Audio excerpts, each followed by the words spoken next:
Labą vakarą, gerbiamosios ir gerbiamieji, susirinkę į Česlovo Milošo knygos Rusija transokeaniniai regėjimai pristatymą ir aptarimą. Tai tikrai išskirtinė, savita knyga Česlovo Milošo kūrybiniai biografijoje, nes ta knyga pasirodė nežinia ar su jo pritarimu ar ne, bet po jo mirties jo kolegės, žinomos lenkų literatūrologės, eseistės Barbaros Torunčik iniciatyva, ji jau Milošui mirus iš įvairių Milošo tekstų sudarė solidų dvitomį ir suteikė tai knygai pavadinimą. Taigi, ką turim, tai yra kūrinys po Milošo mirties išėjęs. Barbara Torunčik mini, kad apie tokią knygą yra galvojęs ir pats Milošas, bet nutarė, kad ji bus per daug pesimistiška ir gal jos nereikia. Turėkim galvoj, kad tas pokalbis tarp Barbaros Torunčik greičiausiai ir Česlovo Milošo vyko tokios vilties metais, kai išsivadavo Vidurio Europa iš imperinės priklausomybės ir pati Rusija rodė permainų ženklus, viltingus permainų ženklus. Ta knyga Barbaros Torunčik buvo pristatyta 2010–2011 metais Lenkijos visuomeniai, Lenkijos skaitytojam kaip testamentinis Česlovo Milošo perspėjimas ir kaip pavergto proto tąsa, tolesnė pavergto proto analizė. Tai štai šiandien mes šią knygą jau turime lietuviškai ir leidykla Odilė dėkodama visiems susirinkusiems nori pasakyti, kad ten galima ir įsigytos knygos išleistąją pirmąją dalį čia šioje salėje jos gale. O man labai malonu dabar sveikint ir jums pristatyti šios knygos komentatorius, aptarėjus, kolegę Brigitą Speičytę, profesorę, daktarę ir Lietuvos lenkiškosios literatūros tyrinėtoja ir XIX amžiaus tyrinėtoja ir taip pat Česlovo Milošo tyrinėtoja. Ir taip pat labai džiaugiuosi, kad turėjo galimybės ateit ir kartu su mumis Milošo knygą aptart Tomas Venclova, kuris yra ir dvitomio personažas, nes antroje knygos dalyje įdėti yra Barbaros Torunčik laiškai Česlovo Milošo Ježy Giedroicui ir Jurgiui Giedraičiui, kur Česlovas Milošas nuolat mini Tomą Venclovą ir triumviratą, jų šaunų triumviratą. Josifą Brodskį, Venclovą ir save, kad triumviratas gyvas, triumviratas veikia. Taigi, Tomas Venclova, tik atėjęs, priminė, kad buvo parašęs ir publikavęs Lenkų periodikoje ir recenziją, šitos knygos recenziją prieš 14 metų, kai ta knyga pasirodė. Tai štai turim Česlovo Milošo ir bendražygį, ir pašnekovą, kuris pats yra skvarbiai analizavęs rusų ir lietuvių santykius. Ir aš noriu čia priminti dar 1977 metais Tomo Venclovos parašytą straipsnį Rusai ir lietuviai, kuris iš šiandien, man atrodo, aktualumo nepraradęs. Taigi ir Česlovui Milošui Rusija rūpėjo kaip tokia egzistencinė, rimta labai tema, kuri svarbi buvo ir pačiam save pažįstant, ir taip pat Europos kultūrą pažįstant. Ir Tomas Venclova irgi yra tas Rusiją studijavęs ir studijuojantis žmogus, kuriam Rusija vienaip ar kitaip, rusų kultūra, rusų literatūra buvo ir lieka svarbi. Taigi, aš norėčiau pradėti nuo tokio bendro klausimo. Suprantu, kad mano klausimai gali būti buvę, gali būti nebuvę. Yra žmonės išmanantis ir jie gali iš tikrųjų kalbėti ir be klausimų. Bet aš norėčiau klausti ir Tomo, ir Brigitos, ar tas perspėjimas, testamentinis perspėjimas, apie kurį kalbėjo Barbara Turunčik prieš 14 metų, ar jis girdėtinas šiandien? Koks jis yra? Koks jis perskaitytinas šiandien? Mes turim karo akivaizdą. Ir ką tas perspėjimas sakytų mums šiandien, kaip mes į jį galėtume atsišaukti? Ar jo esama? Gal jis jau subanalėjęs tas perspėjimas ir yra stipresnių, esmingesnių perspėjimų. Tai Česlovas Milošas ir jo Rusijos aktualumas šiandien. Prašom, Tomai, jeigu. Tai pageidaujat, kad pakalbėčiau? Taip. Ar gerai girdėti? Nes kalbėsiu sėdėdamas. Matot, aš, kaip čia jau pasakyta, parašiau, kai ta knyga lenkiškai pasirodė, jai recenziją. Paprašytas kaip tik Barbaros Turunčik, savo geros bičiulės ir leidėjos. Recenzija pasirodė prieš 14 metų, o pačiu pastaruoju metu man teko rašyti šio klausimu dar vieną straipsnį, jau liečiantį truputį kitą tekstą. Tai yra Milano Kunderos ir Josipo Brodskio ginčą, kuris įvyko irgi maždaug tais laikais, kada Milošo knyga pasirodė. Ir tas antrasis straipsnis dar nėra išspausdintas lenkiškai, bet matyt bus. Ir aš jums leidus juos taip sutrumpintai pristatyčiau. Taigi dabar perskaitysiu tą knygos recenziją, o gal tai sukels kokiu nors ginčų.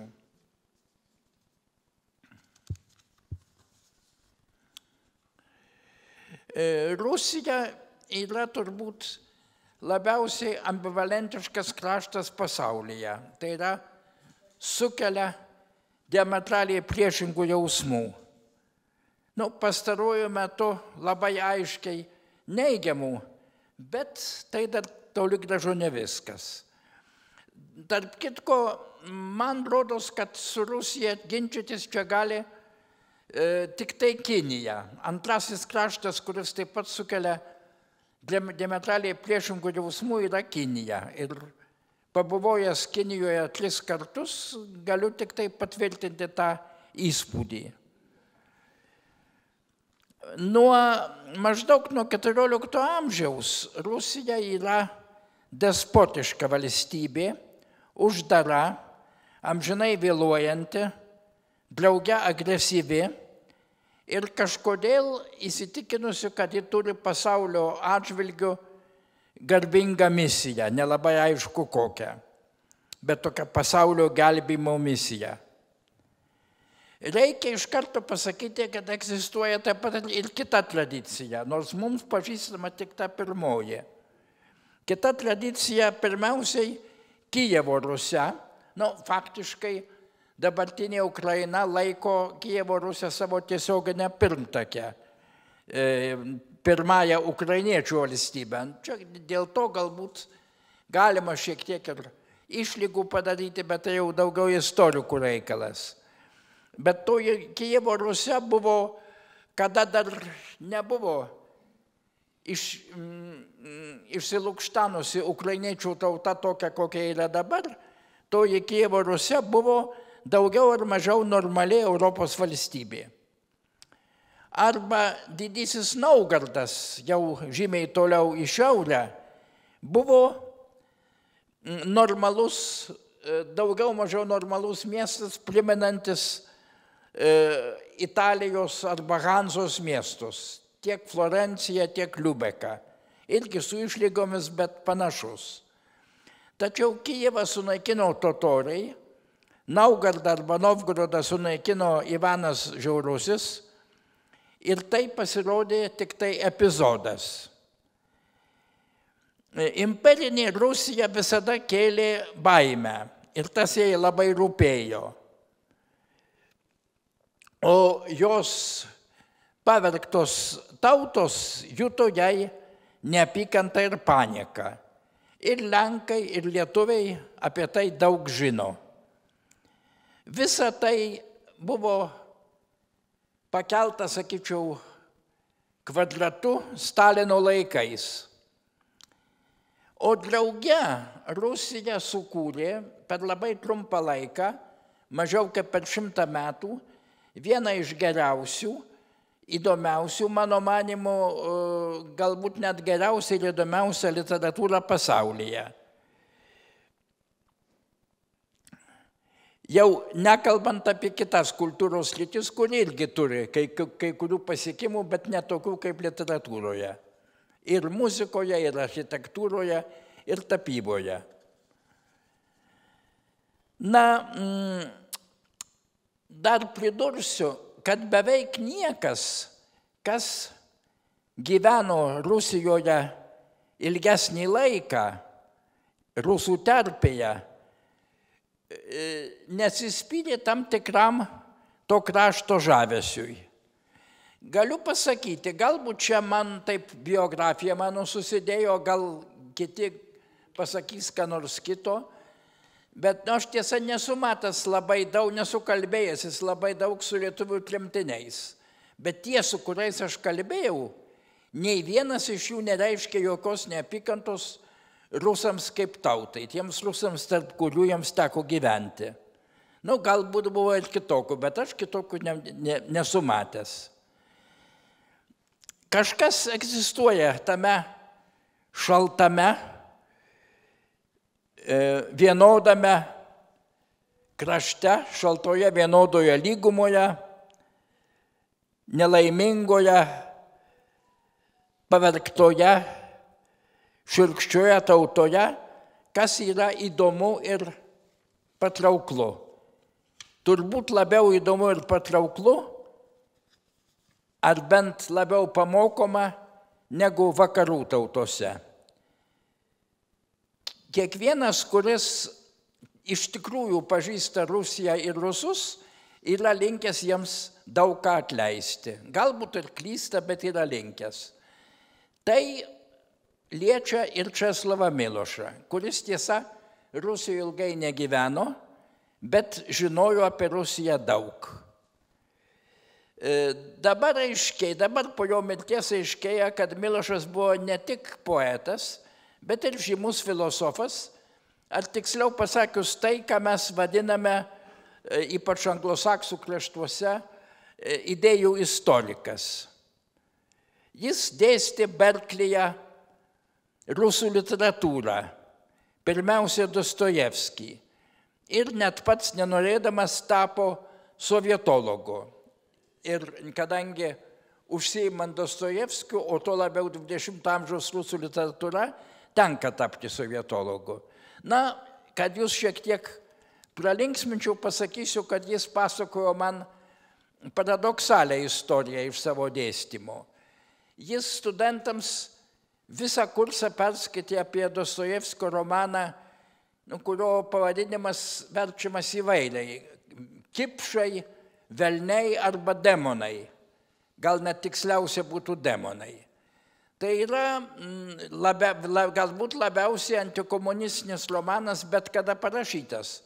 Komunizmas tada dar tik lukštenosi. Faktiškai jis dar nebuvo toks, kokį paskui 20 amžiuje jį teko pažinti. Bet jau turėjo tendencijų, kurios galėjo kai ką išpranašauti. Ir štai Dostojevskis griežčiausiai tas tendencijas paneigė, demaskavo ir taip toliau. Apie tai Milošas visą semestrą kalbėjo. Pasibaigus semestrui priejo vienas studentas, pasakė: profesoriau, leiskite paspausti jums ranką, jūs mane įtikinot. Aš stoju į Amerikos komunistų partiją. Žodžiu sakant, rezultatas buvo visiškai priešingas tam, kurio Milošas siekė ir kurio Dostojevskis siekė. Būna tokių paradoksų. Na, Milošo knyga apima didžiulį laikotarpį nuo 43 metų, dar nacių okupacijos laikų, pirmasis straipsnis, lygi 2003, 60 metų. Ankstyviausias yra esė apie Marijaną Zdžechovskį, vieno tarpu Vilniaus universiteto rektorių, kuris gyveno netoliese nuo Vilniaus Sudervėje. Ten galima aplankyti jo vietas, į Sudervę iš viso labai verta nuvažiuoti. Ir kaip tik Zdžechovskis, kuris labai artimai bendravo su rusų mąstytojais, tokiais kaip Mereškovskis, kaip Zinaida Gipijus, jisai supažindino Milošą su rusų religingumo problematika. Ir atskleidė jam, kad tame rusų religingume yra gnosticizmo elementas, kuris kalba apie tai, kad Dievas geras, bet pasaulis neišvengiamai, nepataisomai blogas ir nieko su tuo nepadarysi. Suprasti tą rusišką religingumą Milošui ir Zdžechovskiui greičiausiai padėjo pati Didžiosios Lietuvos kunigaikštystės teritorija, kurioje jie abudu gyveno. Lietuva, priešiška Rusijai daug šimtmečių, nepaisant to, buvo kažkokia prasme persmelkta rusiško elemento. Ir tuo pačiu metu ypatingai jautri imperijos pavojui, kaip yra lygi šiol. Milošas nebejotinai pergyveno Rusiją, taip sakant, savyje, savo viduje. Ir ją kritikuodamas, be abejonės kritikavo taip pat ir vakarus.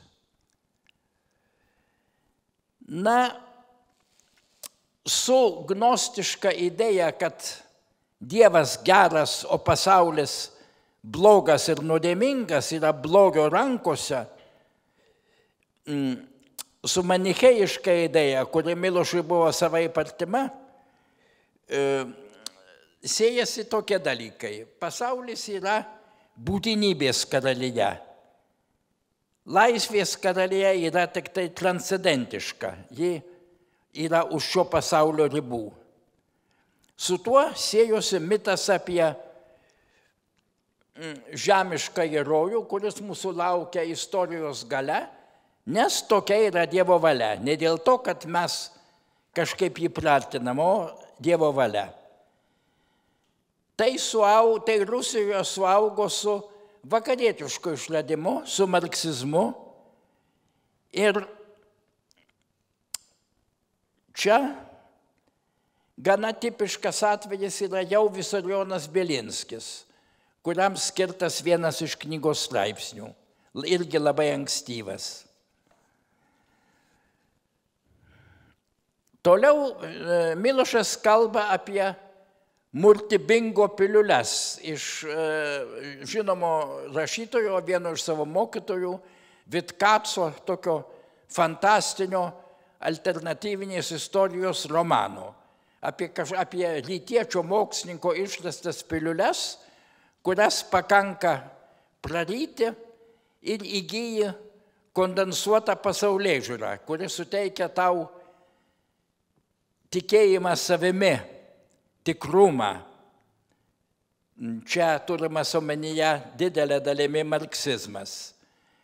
Na ir geresnio vaisto prieš murtibingizmą nėra negu paskutinysis pavergtojo proto skyrius, kuris pavadintas Baltai, apie baltų, pirmiausia, lietuvių likimą.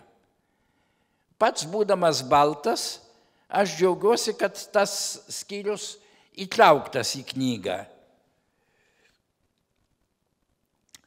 Skyrius kalba apie tai, kad žmogoje visada lieka mįslė, kurios negalima redukuoti į istorijos dėsnius. Negalima jos sunaikinti ir negalima jos ir neleistina jos žaloti. Ja galima sužaloti, bet neleistina žaloti. Tokia savotiška paslaptis. Visada buvo ir bus žmonės, kuriems blogis yra blogis ir turi būti pavadintas blogiu. Čia prieiname prie Fiodoro Dostojevskio, kuris yra svarbiausia knygos tema. Dostojevskis paprastai įskaitomas ir suvokiamas, ir tai jau virto tokiu stereotipu, savotišku memu, kaip didis psichologas. Ir pastaruoju metu, gal ne tiek pastaruoju, bet 20-ajame amžiuje buvo madinga skaityti Dostojevskį kaip psichologą pagal Freudą. Su tuo Milošas nesutinka, nes Dostojevskio atveju mes turime reikalų ne su psichologija, o su pneumatologija. Psicha yra siela, o pneuma yra dvasia. Kaip tik rusų tradicija, rusų religijos tradicija, rytų krikščionybės tradicija, siela ir dvasia labai griežtai skiria. Net tvirtina, kad siela yra mirtinga, nemirtinga yra tik tai dvasia.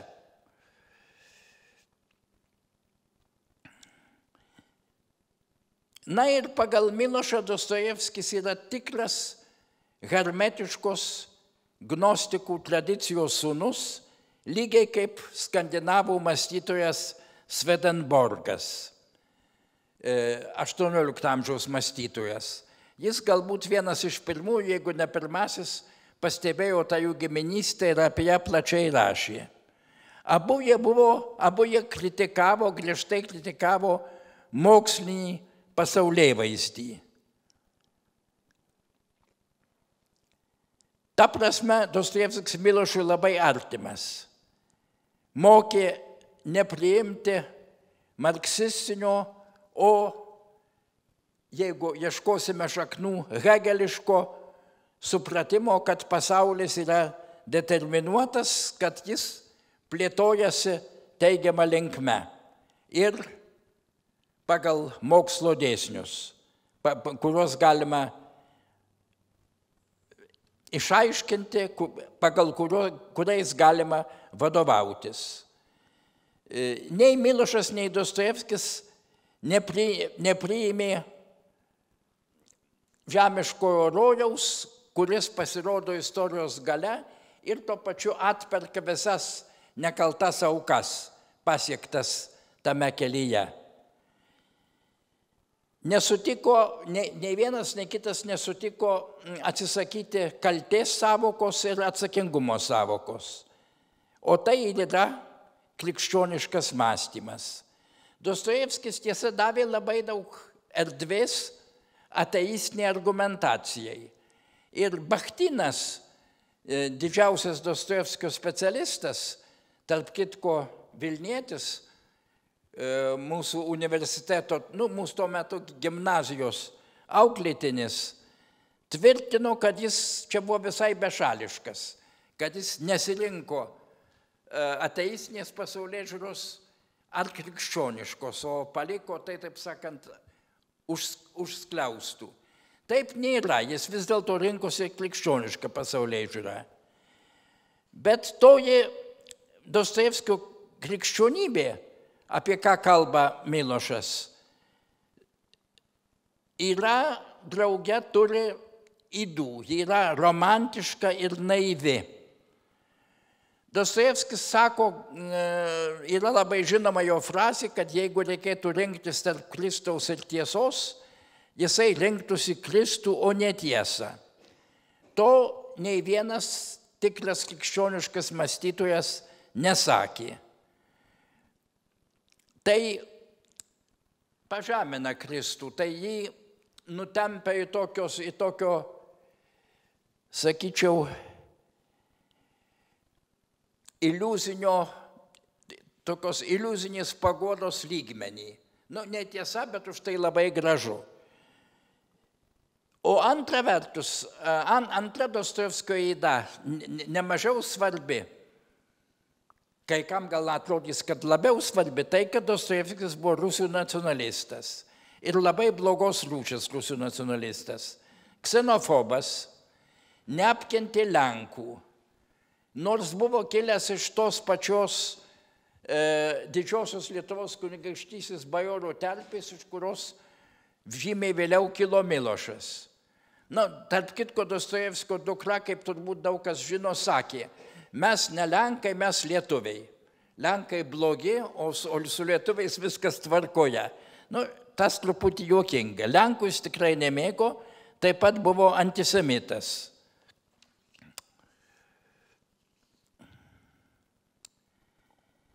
Tie abejotini, švelniai kalbant, Dostojevskio, tos abejotinos švelniai kalbant, Dostojevskio pažiūros pagal Milošą iš dalies kilo dėl to, kad jis bijojo Rusijos ateities, kurią proto akimis gana aiškiai matė. Jisai tvirtino, kad determinizmas nepriimtinas, bet drauge siūlė klaidingas išvadas.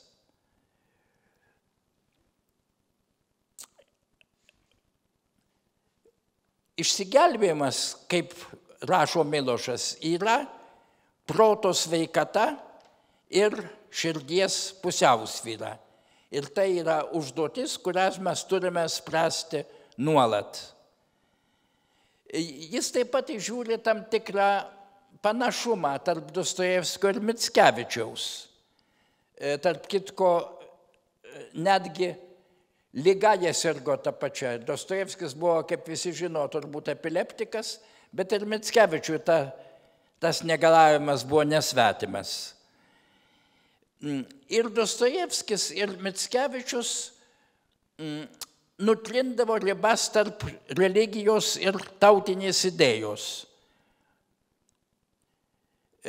Rusiją Mickevičius matė kaip išimtino blogio ir tamsos karalystę, o Lenkiją kaip šviesos karalystę. Galbūt ir galima jam tai atleisti labiau negu rusams, nes tai buvo atsakymas į kraštutinę tuo metu Lenkijos situaciją. Bet ir jam tinka Milošo maksima. Milošas sako, mes turime vadinti magiją tas doktrinas, kurios yra tik tai magija ir nieko daugiau. Čia mano toks apytikris vertimas. Lenkų mesianizmas yra tokia pat magija kaip ir rusų mesianizmas. Lenkų mesianizmo atmaina yra taip pat ir lietuviškasis mesianizmas. Ir štai šitie Milošo svarstymai apie Dostojevskį, kurios sudaro knygos didžiąją dalį, jie verti tikrai, verta, kad juos įsiskaitytum, verta, kad juos pergalvotum ir padarytum kai kurias savo pačiam išvadas. Bet jį lygiai domino kiti rusų mąstytojai, dažnai turintys mažiau ydų negu Dostojevskis ir netgi jam priešiški.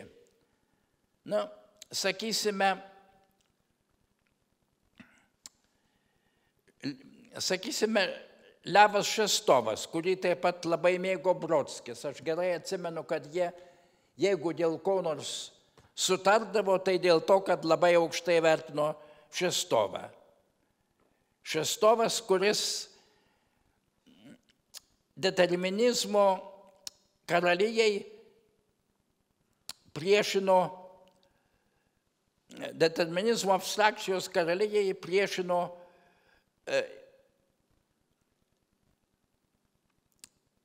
tokį trapų ir nelaimingą žmogiškąjį aš. Buvo nevilties ir protesto mąstytojas. Kitas buvo Vladimiras Solovjovas. Tarp kitko, Aliošos Karamazovo prototipas Dostojevskio romane. Apie jį yra platus ir įdomus Milošo straipsnis, apie jo tokį, sakyčiau, ne tai, kad mokslinį fantastinį, bet fantastinį apsakymą apie Antikristą. Ir trečiasis mąstytojas taip pat susijęs su Dostojevskiu biografiškai. Matot, jis vedė iš meilės Dostojevskiu, jis vedė moterį, kuri kadaise buvo Dostojevskio meilužė. Ir tai buvo be galo nelaimingos vedybos, nelaimingiausios, kokias galima įsivaizduoti. To mąstytojo vardas buvo Rozanovas. Apie jį taip pat knygoje galima perskaityti įdomių dalykų. Na ir tos problemos, kurias kelia Milošas, kalbėdamas apie rusų filosofijos pavojus, apie jos, taip sakant, klystkelius ir apie bandymus tos klystkelius įveikti, nereiškia, kad jis mato vaistą vakaruose. Vakarų radikalai, sakysime Sartras, o ten yra straipsnis Dostojevskis ir Sartras, pereina faktiškai tą patį kelią, kurį XIX amžiuje praėjo rusų radikalai. Ir tai labai liūdna ir labai pavojinga. Minutėlė. Milošas nemano, kad vakarai pakartos Rusijos patirtį. Čia reikėtų kai kurių pataisų, ypač liečiant Lotynų Ameriką. Lotynų Amerika kažkuria dalimi kartojo ir lygi šiol tebekartoja Rusijos patirtį, turint galvoje Kubą, Venezuelą ir kai kurias kitas valstybės. Bet iš esmės Milošas aukščiau kelia kitokią, ne visai vakarietišką tradiciją, o būtent lietuvišką tradiciją, Lietuvos didžiosios kunigaikštijos tradiciją, kurioje jungiasi archaiškos provincijos, pilietiškumo ir tolerancijos elementai.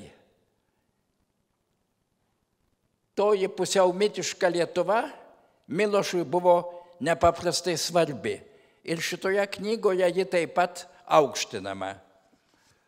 Na, tuo tarpu tiek, jeigu reikės, galėsiu, jeigu jums dar labai nenusibodo, galėsiu ir daugiau pakalbėti tais klausimais, o kol kas padedu mikrofoną. Ačiū. Ačiū Tomui už puikų įvadą.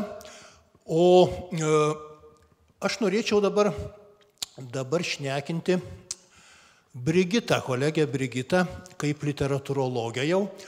Milošas iš tikrųjų čia imasi tokių klasikinių rusų literatūros tekstų. Juos naujai interpretuoja, ginčydamasis, kaip čia Tomas ir minėjo, su pripažintais rusų tyrinėtojais, kaip su Michailu Bachtinu ar ne, ir siūlo savo interpretaciją, kritikuodamas Bachtiną dėl Dostojevskio polifoniškumo. Lygiai taip pat jis interpretuoja Puškiną ir naujus akcentus deda. Antroje knygoje Milošas Barbara Torunčik įdeda Milošo tekstą, kur Milošas gana kandžiai ir rūsčiai kalba apie Osipą Mandelštamą. Ir jo odę Stalinui nagrinėja kaip puikų literatūrinį kūrinį, parašytą iš širdies ir sukelia didžiulę diskusiją, nes tą Milošo tekstą iš tikrųjų puola ir kritikuoti, ir Mandelštamą užstot visas būrys intelektualų Lenkijoje. Lygiai taip pat Milošas kritikuoja Tomo draugą, Josifą Brodskį.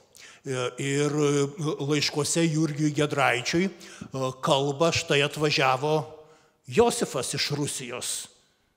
Arogantiškas barbaras, ką su juo daryti? Nuteikė prieš save studentus, nes išvadino jų klausimus idiotiškais ir kai jam bus labai sunku. Aš turiu pasakyti, kad Brodskis buvo ne tik mano draugas, bet ir labai artimas ir širdingas Milošo draugas. Taip. Ir po 3 metų tam pačiam Jurgiui Giedraičiui Milošas rašo: atvažiavo Josifas Brodskis su Tomu Venclova, mandagiausias žmogus, kaip civilizavosi. Tai va, tie tekstai iš tikrųjų yra ir kandus, ir ironiški, ir drąsus, nes Milošas rašo drąsiai. Jis ir turėjo ir rusofobo etiketę tarp kairiųjų intelektualų, bet Brigita, kuo kaip literatūrologijai Milošas gali būti įdomus ir įdomus gali būti šiandienos visuomeniai, šiandienos skaitytojam, pačios žodis. Ačiū.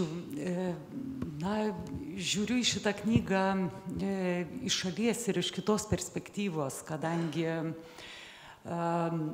nesu rusų literatūros tyrėja ir neturiu tokio gilaus asmeninio biografinio santykio su pačia Rusija. Tiesą sakant, skaitydama šitą knygą pagalvojau, kad iš tiesų mano santykis su Rusija yra tik tai knyginis ir ekraninis. Nepažįstu asmeniškai kažkaip giliau ne vieno žmogaus iš Rusijos, deja taip yra. Dėl to pirma gal norėčiau pasakyti, atsiliepti galbūt į tą klausimą bendresnį pradžioje nuskambėjusį, kaip aš iš savo, nemanau, kad esu išskirtinis žmogus su tokia perspektyva savo kartoje ir jaunesnių dar žmonių kartoje. Norėčiau gal atkreipti dėmesį į vieną Milošo mintį, kurią jisai išsakė savo esė Rusija, tai yra tekstas iš jo esė knygos Gimtoji Europa, apie savo santykį su Rusija Vilniuje jaunystėje studijų metais. Ir beje, čia norėčiau atkreipti dėmesį ir į galimą šitos knygos aktualumą ar poveikį. Iš tikrųjų, Gimtąją Europą ir tą esė Rusiją aš esu skaičiusi ne vieną kartą, bet tą mintį perskaitydavau kaip liudijimą apie praeitį, kaip niekada kažką, kas yra ir apie mane. Ir deja šitas pasikeitęs kontekstas leido suvokti, kad tai yra, leido pamatyti save galbūt taip iš šalies ir man atrodo, kad šia prasme Milošo knyga Rusija gali padėti išsimušti iš tam tikrų mąstymo vėžių. Tai štai paskaitysiu citatą čia iš Milošo. Mano kartai ta praeities painiava, tai yra Rusijos, Lenkijos istorinių santykių painiava, atrodė miglota ir tolima. Buvome auklėjami normalioje valstybėje, o jos spindesys ir skurdas buvo vidaus reikalas, nes sprendimai akivaizdu buvo priimami Varšuvoje, ne kur kitur. Rusija mano vaizduotėje tebe egzistavo, tačiau tarsi pritemdyta. Galop ginčas buvo šiaip taip likviduotas ir mus atskyrė pasienio stulpai, o sargyboje stovėjo tabų draudžiantis svarstyti jų sistemos įvedimo galimybės. Tegul jie savo namuose daro, ką nori, mūsų tai neliečia. Na ir toliau Milošas šitą citatą pabaigė tokia mintimi, kad galima šitą požiūrį laikyti ir kvailu, bet kartu jisai turi ir politinį pagrindą. Taigi galėčiau pasakyti, kad tai atpažinau dabar jau šitoje Milošo citatoje ir savo tam tikrą jauseną, studijuodama jau laisvos nepriklausomos Lietuvos universitete ir kartu su Lietuvos valstybe buvo proga atsigręžti ir į kitą pusę. Bet Milošo šita knyga tikrai yra toksai perspėjimas, kad ta situacija, jo kartos išgyventa, nėra iki galo pasibaigusi ir išsisprendusi. Tai iš tikrųjų Milošo knyga yra toks perspėjimas. Dabar apie klausimą dėl literatūros, Milošo svarstymo apie rusų literatūrą. Tai vėlgi taip iš šalies galėčiau patvirtinti, kad Milošas iš tiesų šitoje knygoje atsiskleidžia kaip mąstytojas, kuris siekia minties aiškumo ir autentikos ir visai nesirūpina, galbūt iš dalies ir kaip Levas Šestovas, kokiomis nors intelektualinėmis madomis ar prideramumais. Ir va štai jo mąstymas apie minėtus rašytojus ir filosofus išsiskiria tuo, kad jisai neatskiria autoriaus nuo teksto. Viena vertus, pavyzdžiui, sako, kad jam skaitant Dostojevskį buvo labai įdomios autoriaus intencijos, jos padėjo suprasti kūrinį ir atvirkščiai. Kūrinys padėjo daugiau suprasti autorių. Bet čia Milošo perspektyva yra tokia, kurioje jisai atsisako atskirti autorių nuo teksto, bet kartu skatina žiūrėti į tikrai paslaptingus, nevienaprasmius, tiesiogiai vienas į kitą nesuvedamus ryšius tarp autoriaus kaip asmenybės, kaip tam tikrų istorijos metu gyvenusio, veikusio žmogaus ir jo kūrinio. Bet tokiu būdu Milošas šioje knygoje netiesiogiai pabrėžia ir paliudija literatūros reikšmingumą, kuris gali išblėsti atskyrus autorių nuo teksto, nes tada tekstas jau gyvena savo gyvenimą, jis yra kalbos toksai darinys, kalbanti kalba. Milošui šitoje knygoje akivaizdi tokia implikuota Milošo mintis, kad literatūra, jeigu ji reikšminga, jeigu ji iš tiesų yra meninis pasaulio tyrimas ir turi ką svarbaus pasakyti, tai yra visuomet asmens pozicija tame pasaulyje. Tegul tokia, kurią išsiaiškinti reikia įdėti darbo, bet tik ji yra reikšminga. Na ir čia, gal taip dabar atsitraukdama šiek tiek į šalį, dar galėčiau pasakyti, kad man atrodo, toksai požiūris aktualus mums ir šiandien, ypač kaip mes svarstome irgi savo literatūros tokius keblius klausimus, rašytojų tekstus kurtus okupacijos sąlygomis, kolaboravimo situacijose ir iš tikrųjų matyti, kaip kartais vienu atveju yra pripažįstamas tas autoriaus ir teksto ar autorės ir teksto ryšys ir tekstas tampa įkalčiu. Kitais atvejais jau tekstui pritaikoma estetinė autonomija ir sakoma, kad su asmeniu čia jau nieko bendra neturi ir jo ar jos byloje tai jau nebėra reikšminga. Tai Milošas atsitraukdamas nuo šitų tokio postmodernaus požiūrio į autorystę ir į kūrinį, į tekstą, vis dėlto leidžia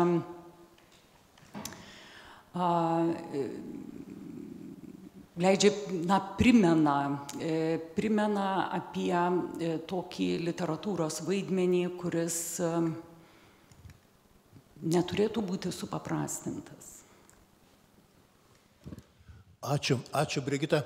Man labai nuskambėjo įdomiai keletą Milošo tokių pastabų. Čia, kaip Brigita sako, iš tikrųjų Milošas ragina žiūrėti į autorių kaip istorijos suformuotą dalyką, nenuvertinti autoriaus pažiūrų, įsitikinimų, pasaulėžiūros literatūros kūrinį, bet jo pastabos, kurios gal šiandien gali būti aktualios ir Lietuvos visuomeniai. Pavyzdžiui, jisai sako, kad tautų santykiai, rusų, lenkų tautų santykiai gali pereiti į aukštesnį lygmenį tada, jeigu rusų mokyklose bus pradėtas dėstyti visas Puškinas. Ir Puškino eilėraščiai Borodino sukaktis, Rusijos šmeižikams, jis tarp mūsų gyveno ir sąžiningai analizuojami tie tekstai.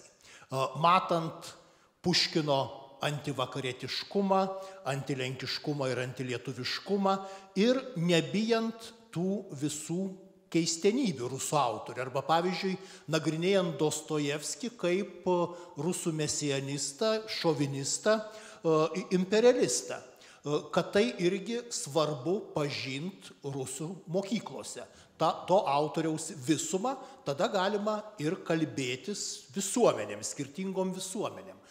Šiandien būtų įdomus klausimas, pavyzdžiui, ar galėtų bent jau Lietuvos rusų mokyklose iš tikrųjų atviriau, taip visuotiniau nagrinėjami rusų literatūros autoriai. Ir aptarinėti jų santykius su vakarų kultūra, kaip juos reikėtų pažinti. O kita labai svarbi pastaba Milošo buvo, kad rusų literatūra iš tikrųjų labai svarbi savižinai. Vakarų savižinai ir vidurio Europos savižinai, nes tai yra tam tikras pagreitintas veidrodis tų procesų, pavyzdžiui, tradicijos išsižadėjimo, vakaruose vykstančio proceso tradicijos išsižadėjimo, kuris vyksta keletą amžių, Rusijoje tai per keletą dešimtmečių įvyksta ir Dostojevskis tai fiksuoja tokį labai spartų vakarų veiksmą, vakarų dvasinį procesą, kuris staiga Dostojevskio išryškinamas daug aštriau, ar ne? Ir mes galim pažinti save. Arba Milošo frazė, galima eiti prie Adomo Mickevičiaus per Dostojevskį. Ar ne? Tokie dalykai irgi verti būtų gal šiandien mūsų dėmesio. Į rusų kultūrą, rusų literatūrą verta gręžti atidesniu žvilgsniu, į tai žiūrėti ir sykiu mėginti suprasti ir save. Pavyzdžiui, Milošo pastabos apie Europą, kad po Antrojo pasaulinio karo Europa buvo ištikta tokių freudiškų užsimiršimų. Tie freudiški užsimiršimai, Stalino Rusija įveikė, buvo mūsų sąjungininkai, sutriuškino Vokietiją kartu su mumis ir mes užmirškime, kaip Kotryna II pirko Volterą ir prancūzų intelektualus, arba užmirškime tai, kad Kotrynos II vaikaitė, Marija, finansavo Vaimaro Respublikos gyvenimą, kultūrinį gyvenimą, Goethe ir visus kitus. Kad Europa irgi parsidavinėja, bet stengiasi tai pamiršti. Rusijos istorija labai svarbi Europos savižinai. Tas parsidavinėjimas vyksta seniai, bet Europa nuo jo bėga. Šiandien tos Milošo pamokos atrodytų svarbios. Milošas sako, kad istorija nesibaigia. Tai, kas buvo prieš 100 metų, žiūrėkit, įvairiom formom atsikartoja ir mes turim pažinti Rusiją, kad suprastume save, ką Rusija net ir su mumis daro per amžius.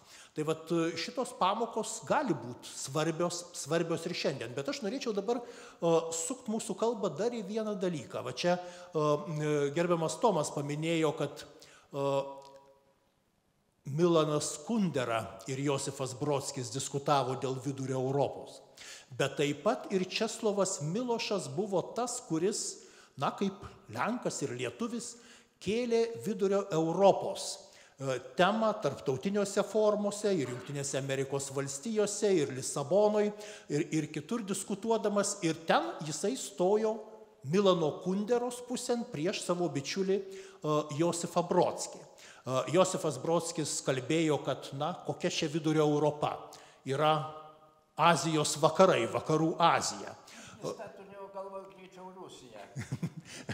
Bet Milošo kalbėjimas apie Vidurio Europą su savo istorinė patirtim, kuris skiriasi nuo vakarų ir nuo rytų, nuo Rusijos ir nuo vakarų Europos, ir ta patirtis gali būti svarbi pasauliui, svarbi šiandienos civilizacijoms.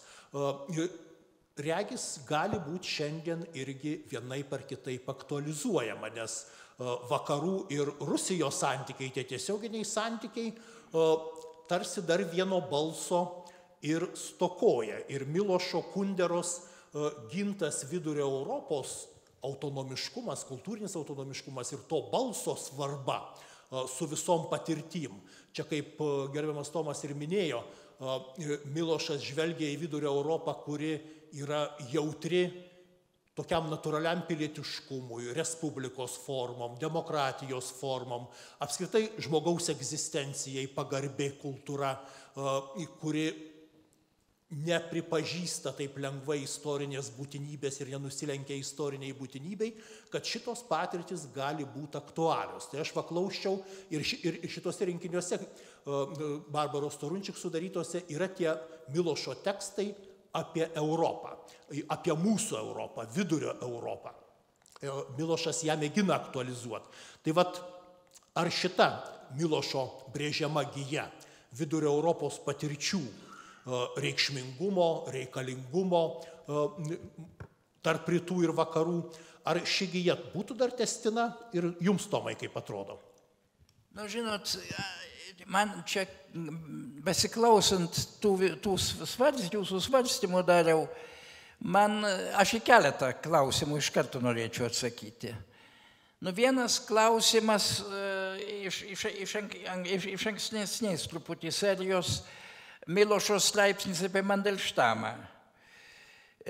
Matote, Milošas griežtai pasisakė apie Mandelštamo odę Stalinui. Jinai to verta, tuo labiau, kad ji tikrai gerai parašyta. Čia ne Salomėjos Nėries poema apie Staliną, čia kažkas žymiai literatūriškai geresnio. Bet matote, kaip ten buvo iš tikrųjų. Mandelštamas buvo vienintelis poetas Sovietų Sąjungoje, kuris parašė griežtai antistalinišką eilėraštį. Tas antistaliniškas eilėraštis sklido savilaidos keliu, irgi labai atsargiai, kadangi tai buvo be galo pavojinga ne tik ne tik Mandelštamui, kuris jį parašė, bet kiekvienam, kuris jį skaitė. Kada Mandelštamas parodė tą eilėraštį Pasternakui, Pasternakas jam pasakė, jūs to nerašyte, aš to neskaičiau. Tas eilėraštis nepriklauso literatūrai sferai, jis priklauso savižudybės sferai. Ir Mandelštamas buvo areštuotas, kažkas jį įdavė, atrodo maždaug net aišku, kas įdavė, bet neminėsiu. Labai palygit mažai žinomas vardas, nors tarp kitko susijęs su Lietuva, savotiškai susijęs. Bet irgi 100% negalima pasakyti, kas tada Mandelštamą įdavė. Ir Mandelštamas buvo visiškai tikras, kad jį sušaudys. Ir po to jį ištrėmė.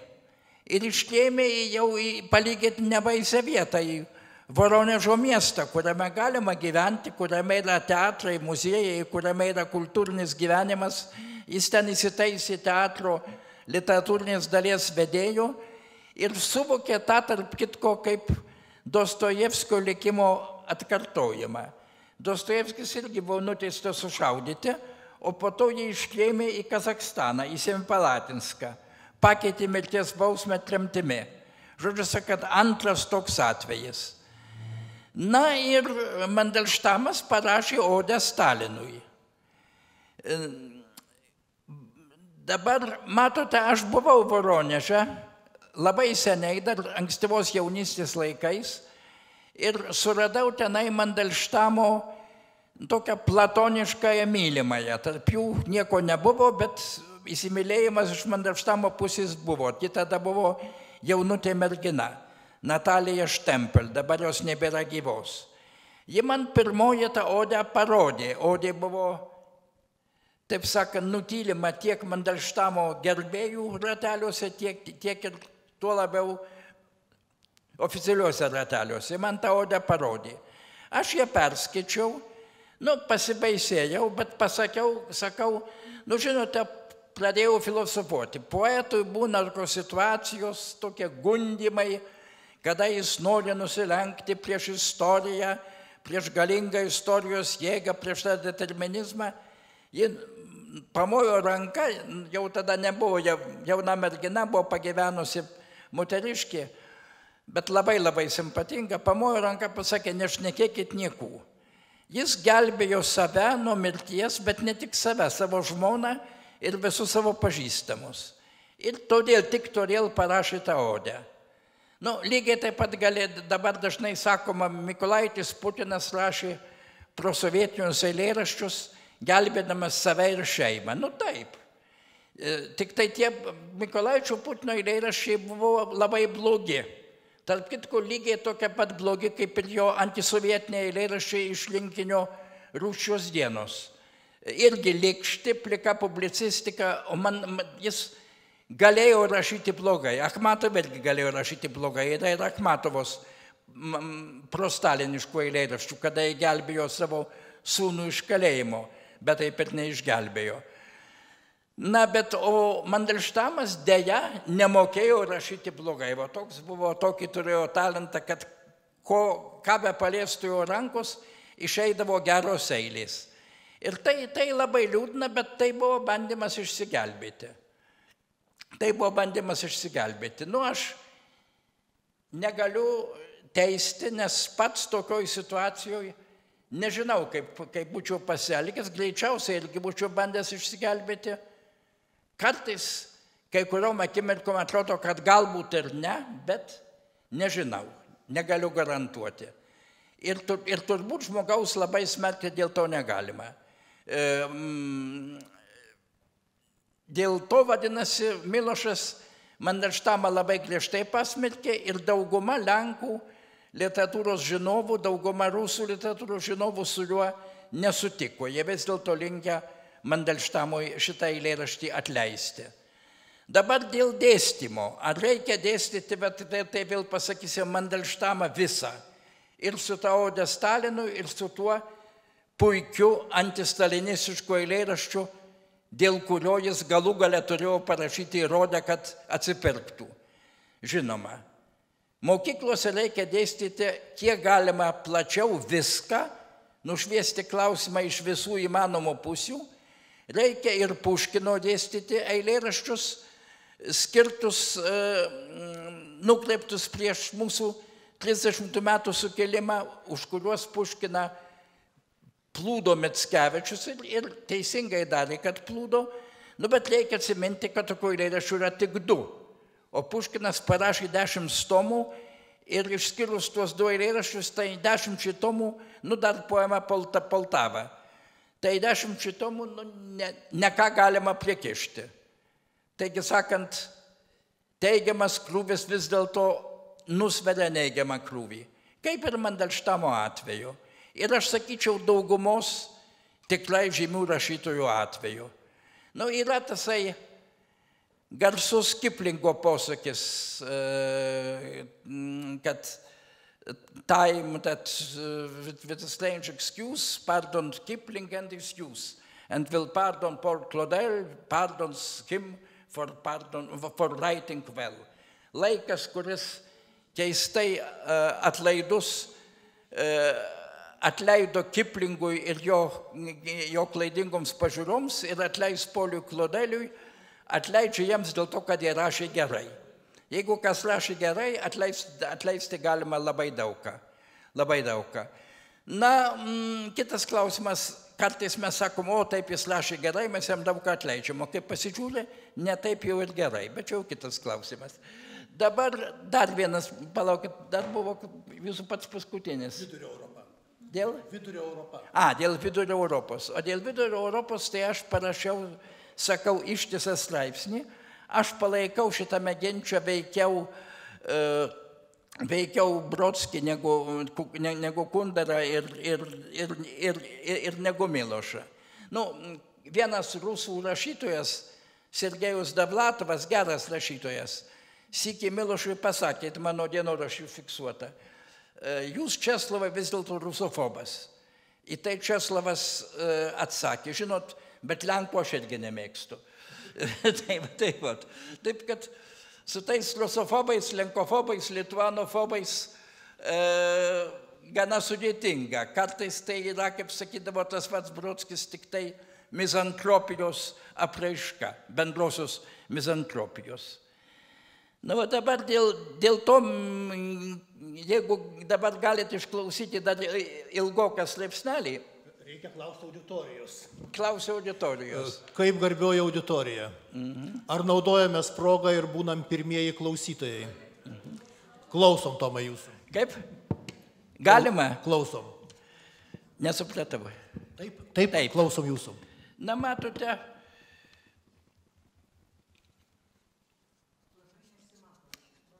Milanas Kundera parašė tokį straipsnį apie pagrobtą Europą. Čia pagal mitologinį archetipą, mitologinį motyvą, Europos pagrobimas, kad Europa yra aiški vakarų dalis, pagrobta, pavergta ir turi grįžti į vakarus. Tai buvo parašyta prieš pat Sovietų Sąjungos žlugimą, kurio dar visiškai nebuvo galima numatyti.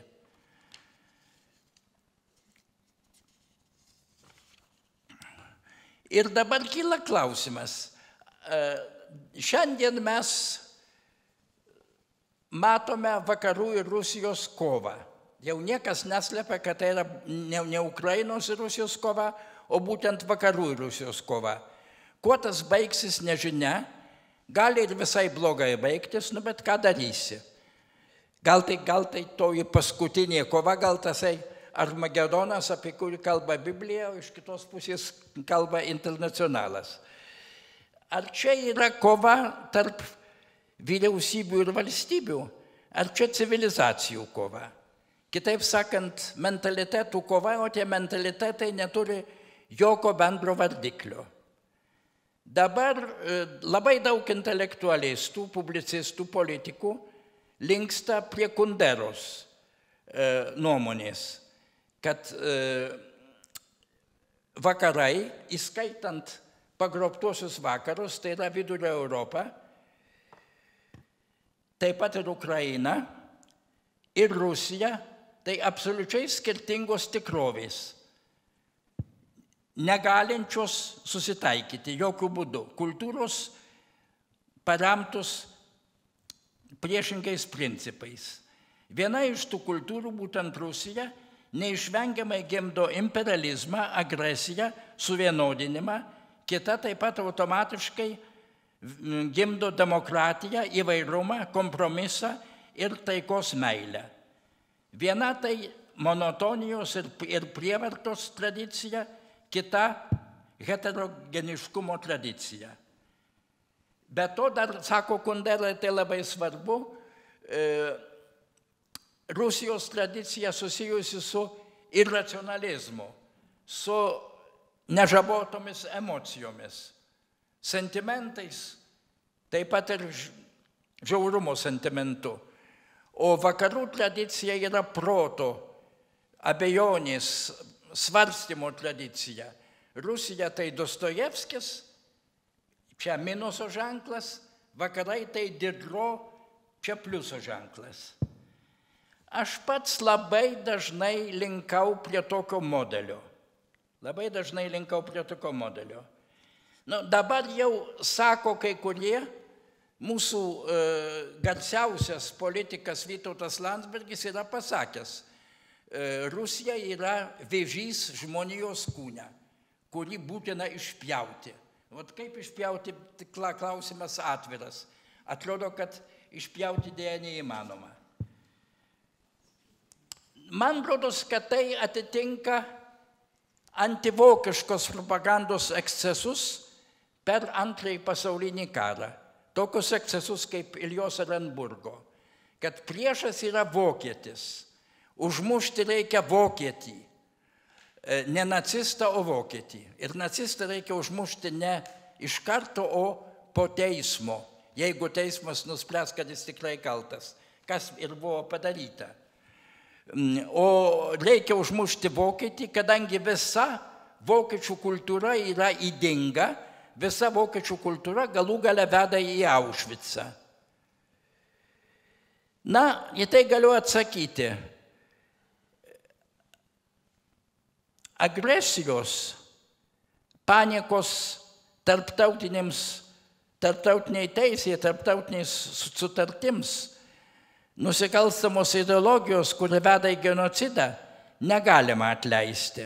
Bet tai nereiškia, kad rusų tauta, kaip savo metu vokiečių tauta, yra kažkoks vėžys žmonijos kūne, kuriam atleisti negalima. Maždaug tą norėjau pasakyti Brodskis. Man į tai bus atsakyta, kad rusų tauta, lyg tai parodė, ką tik įvykę rinkimai, masiškai palaiko Putiną. Pirmiausiai tai netiesa. Arba ne visiška tiesa. Antra, vokiečių tauta rėmė Hitlerį net tada, kai sėdėjo bunkeryje ir galvojo apie savižudybę. Iš to nesaka, kad vokiečių tauta yra vėžys žmonijos kūne. Rusija lygiai taip pat kaip vakarai nėra vieninga. Joje egzistuoja ir kita tradicija, Herceno tradicija, Sakarovo tradicija, Gorbanevskos tradicija.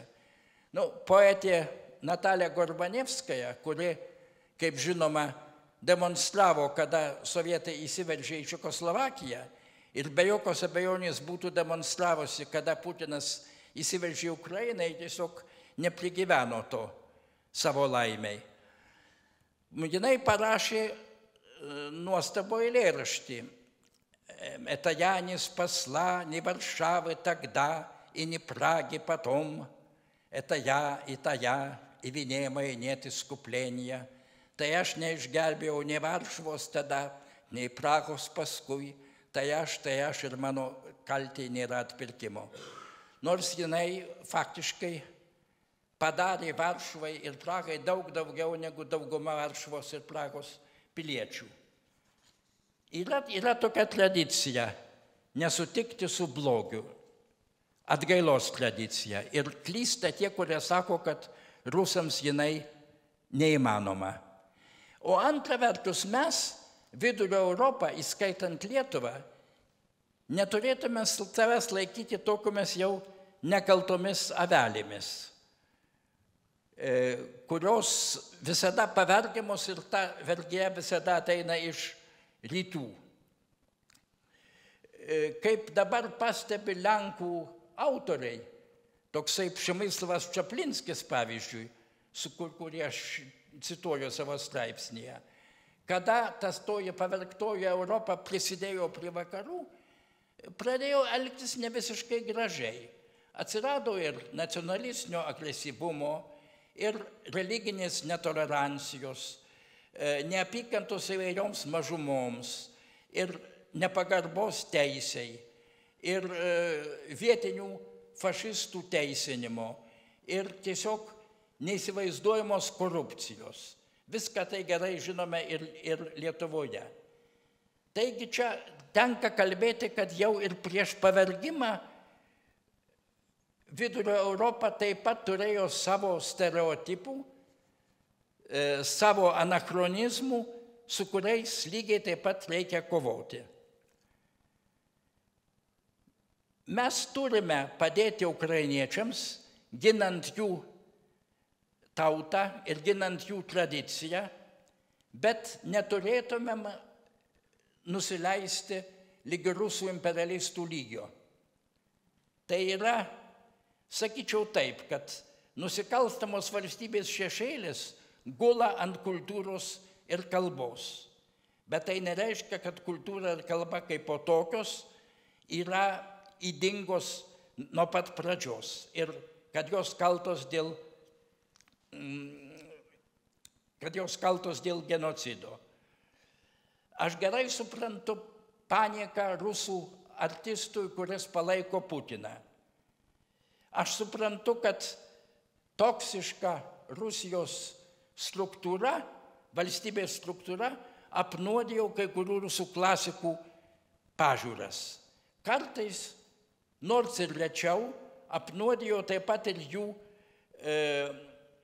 kūrinių artistinį audinį, meninį audinį. Ir dėl to yra įvairių netinkamų dalykų ir Puškino, ir Dostojevskio, ir Solženicino, ir to paties Brodskio kūryboje. Ir reikia tą žinoti ir reikia apie tai kalbėti.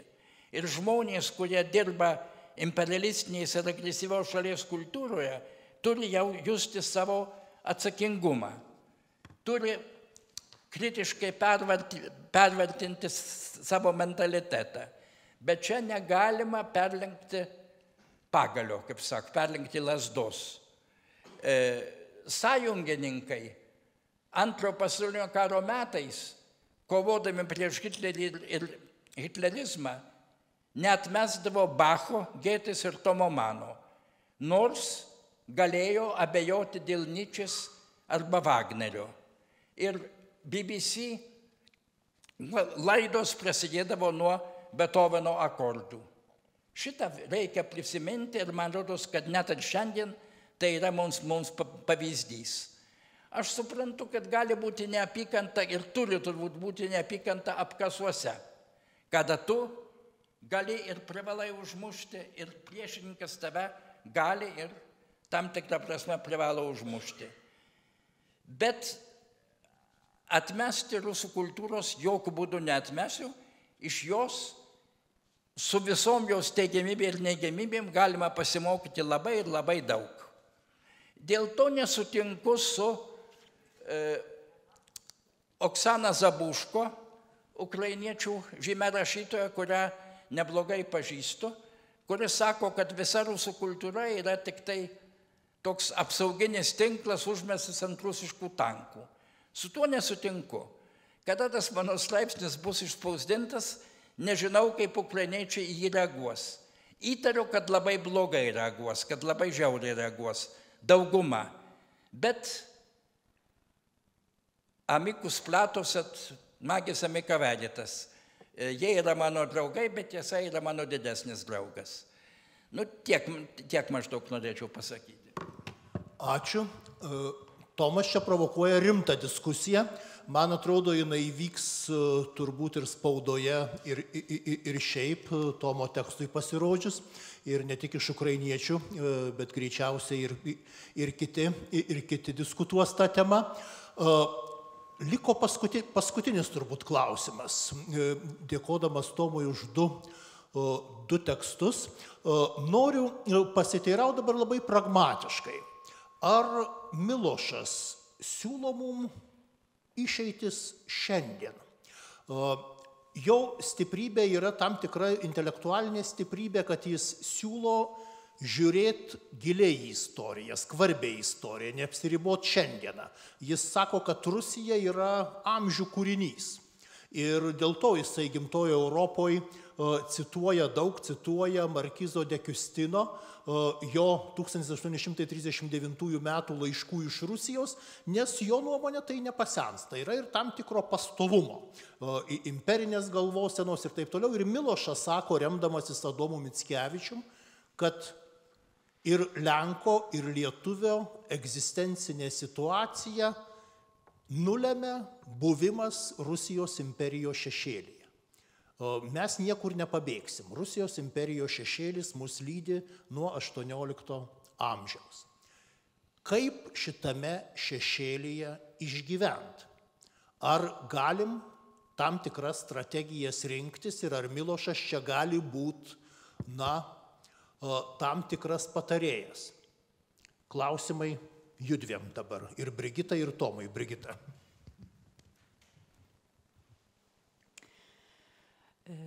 Na, man sunku būtų galvoti apie Milošą šioje knygoje būtent kaip patarėją. Ir įvardinti, na, kokius nors patarimus apie šią knygą kaip perspėjimą. Taip sutinku, taip apie ją galvoti. Gal veikiau iš savo perspektyvos sakyčiau, kad šitos knygos recepcija, bent jau mano akiratį, galbūt būtų panaši į tą, kurią nusakė Milošas, kalbėdamas apie savo santykį su čia minėtu Vilniaus universiteto profesoriumi Marijanu Ždžechovskiu. Kad jo karta suvokė, kad štai rektorius, profesorius, literatūros, kultūros istorikas ir mąstytojas yra, na, daug dalykų, reikšmingų dalykų suvokęs ir kad jo, na, tam tikras nerimas ar ta Ždžechovskio turėta katastrofos nuojauta yra tikra. Bet, kaip Milošas atskleidžia, jų karta turėjo savais keliais ieškoti būdų, kaip jau toje ištikusioje katastrofoje veikti ir ką su ja daryti. Mano požiūriu yra bent tam tikrų mastų panašiai. Milošo perspėjimai, nerimas yra tikras, bet man sunku būtų išskaityti patarimų tiesioginių, nebent patarimas būtų tai, ką tu jau minėjai, toksai mąstymo būdas ir kalbos tonas, ramus, siekiantis minties aiškumo ir tikslumo, siekiantis tiesos, nepasiduodantis emocijoms, o tas emocijas besistengiantis analizuoti. Gal kitas dalykas, kurį aš pažymėčiau, taip žiūrint iš tokių bendrų mūsų lietuvių kolektyvinių emocijų perspektyvos, iš tikrųjų pastarieji metai parodė, kokios tos emocijos yra tvarios vis dėlto, kaip jos netikėtai iškilo į paviršių ir grasina mus užvaldyti. Ir čia aš galvoju apie Milošą šitoje knygoje, kaip tokį, kuris rašo jau po Mickevičiaus, kalbėdamas apie Lenkų, Rusų tarpusavio santykius, emocijas, temperamentus, kaip jisai rašo, nesuderinamus temperamentus, bet jau rašo tam tikrą prasme ir po vėlinių, kurios yra taip iš tiesų vieno mesianizmo atsakas kitam arba tautinės idėjos iškėlimas prieš imperijos galią, bet kartu kita vėlinių linija yra kova su resentimento emocija kaip labai destruktyvia ir greunančia. Ir tam tikrą prasme Milošui galbūt po Mickevičiaus yra lengviau ir dėl to, kad Mickevičius tegul ir nukrypdamas į savo mesianizmą, bet jis vis dėlto bandė perkelti šitą rusų ir Lenkų santykį iš tos tokios plikos nacionalizmo ir imperijos sandūros, nes jie veda į pavojingas ir destruktyves emocijas. Ir žinoma, jisai bandė suteikti šitam vėlinėse, šitam konfliktui tokį fundamentalesnį metafizinį lygmenį. O Milošas jau jį svarsto toje civilizacijos raidoje, galvodamas apie mokslinio ir religinio pasaulėvaizdžio atsiskyrimą ir skirtingas Rusijos, Europos, sakytume, skirtingą dalyvavimą šitame procese. Taigi, labai netiesiogiai šita knyga galbūt galėtų būti patarimas ir, jeigu įmanoma, įgyti distanciją tų emocijų atžvilgių. Tomai, jūsų žodis. Ne, nu matot, aš galiu tik pakartoti, kad ką Milošas, man rodo, siūlo. Jisai siūlo didelę dalim tą kaip tik tai, ką jis vadina ar supranta kaip Lietuvos didžiosios kunigaikštystės tradicija. Būtent tolerancija, įvairumas, savotiškas archaizmas ir taip toliau. Tai yra mitas, tai yra be jokios abejonės mitas, kaip yra ir Rusijos mitas, kaip yra ir Lenkijos mitas, taip ir Milošas ir daugelis kitų, įskaitant Mickevičių, kuria tą didžiosios kunigaikštystės mitą. Bet tai nereiškia, kad mitą reikia atmesti. Mitas gali būti rodiklis, mitas gali būti švyturys. Į tą mitą, man rodos, Milošas siūlo orientuotis, jeigu ne visuose savo straipsniuose, tai daugumoje. Ir aš su juo sutikčiau.